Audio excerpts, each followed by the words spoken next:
पास घर नहीं था। वो तीनों घर बनाने की तलाश में चल पड़े। चलते चलते चलते ऐसे ऐसे वो चल रहे थे, उन्हें रास्ते में एक आम का पेड़ दिखाई दिया। ठीक है जी, उन्हें आम का पेड़ दिखाई दिया। आम के पेड़ की छाया बहुत थी। चलते चलते वो थक गए थे ना, इसलिए वो आम के पेड़ के नीचे बैठ गए। उसकी छाया बहुत ठंडी थी, इसलिए वो सो गए। जब वो उठे तो उन्हें भूख भी लगी थी। उन्होंने आम के पेड़ पर लगे आमों को तोड़ा और अपनी भूख को मिटा लिया। फिर उनके जो बड़ा भाई था ना, वो सोचने लगा कि मैं तो अपना घर यही बना लूंगा। जब भी मुझे भूख लगेगी तो मैं आम को तोड़कर खा लूंगा, कच्चे आमों का मैं अचार डालूंगा, है ना, और आम की छाया में आराम करा दूंगा। इस तरह बड़ा भाई आम के पेड़ के नीचे ही रुक गया। ऐसे आम का पेड़ है ना, तीनों भाई खड़े हैं। अपनी जगह पर बैठो बच्चे, उठना नहीं, बस मैं ऐसे दिखाऊंगी जैसे मैं बैठी हूं, ऐसे बैठो। आम के पेड़ पर वो बैठ गए, इस पर आम के पेड़ के नीचे बैठ गए और बड़ा भाई आम के पेड़ के नीचे ही उसने अपना घर बना लिया। ऐसे वो उन्होंने आम तोड़े और खाने लगे। बाकी बचे दो भाई भी आगे चलने लगे। चलते चलते ना बूंद काले काले बादल आसमान में छा गए और बारिश आने लगी। टप टप की आवाज आने लगी तो दोनों भाई सोचने लगे, अरे भाई अब हम क्या करेंगे, हमारे पास तो घर ही नहीं है, हम कहाँ जाएंगे, नहीं तो हम बारिश में भीग जाएंगे, है ना। तो उसके एक भाई को सूझा, उसके दिमाग में ख्याल आया, अरे हम ऐसे करते हैं, ये केले का पेड़ है ना पास में, उसके पास चल गए। चलते चलते वो कहाँ चल गए, केले के पेड़ के पास। उन्होंने केले के पेड़ की एक डाल उखेड़ी और ऐसे अपने ऊपर छत की तरह उसे तान लिया। बारिश आती रही और टप टप थी ना, वो पेड़ आम के वो जो एक डाल थी उस पर केले की डाल पर ही गिर जाता था, जिससे वो बारिश में भीगे नहीं और सूखे रहे।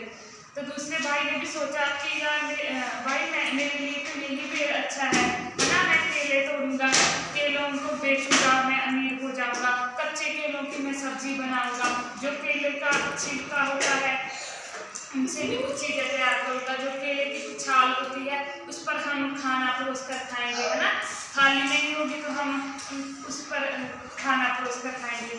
इसी तरह उन्हें भूख भी लगी सी, बातें करते करते उन्होंने खाना बनाया, केले की दाल तोड़ी और दाल पर खाना परोसा और खाने लगी, है ना। दूसरे भाई ने किस पेड़ के नीचे घर बना लिया, नहीं, पहले ने तो आम के नीचे घर बनाया, आम के पेड़, दूसरे ने केले के पेड़ के नीचे, केले के पेड़ के नीचे, है ना। केले के पेड़ का उन्हें ये फायदा था कि जब वो बारिश आई तो उसके नीचे रुक गए और ये बारिश में भीगे नहीं हो, है ना। ऐसे ही तीसरा भाई आगे चलने लगा। आगे एक उसे नारियल का पेड़ मिला। ठीक है जी, वो चलते चलते थक गया था और उसे प्यास भी लगी थी। फिर उसने सोचा कि अब मैं क्या करूँ, मुझे तो कोई अच्छा पेड़ ही नहीं मिला, है ना। उन दोनों भाइयों ने तो घर बना लिया, मैं रख गया, है ना। तो ऐसे ऐसे वो चलता चलता उस पेड़ के नीचे आ गए तो एकदम से ना नारियल का होता है ना, जो नारियल वो टपक कर नीचे धरती पर गिर गया और तीसरे भाई ने उसे उठाया और उसे चीर कर उसमें एक छेद करता ठंडा पानी पी लिया। नारियल देखिए है ना, उसने नारियल में छेद कर पानी पी लिया। देखो ये नारियल का पेड़ होता है ऐसे, बैठ तो अपनी जगह पर, नारियल का पेड़ ऐसा होता है ना।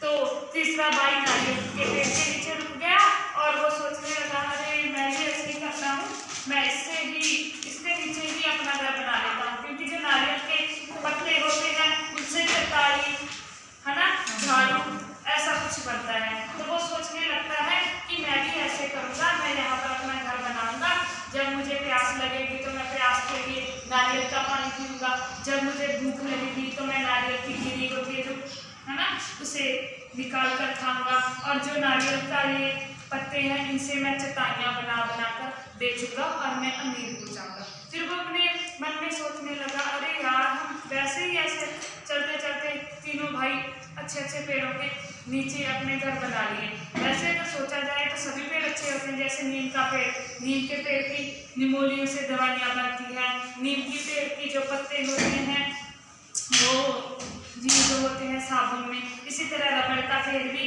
रबड़ के पेड़ से हम रबड़ बनाते हैं, है ना। सेब का पेड़ हमें सेब देता है।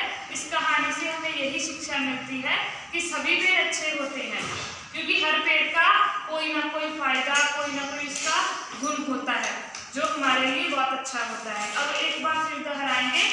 गांव में 3 भाई थे। पहले भाई ने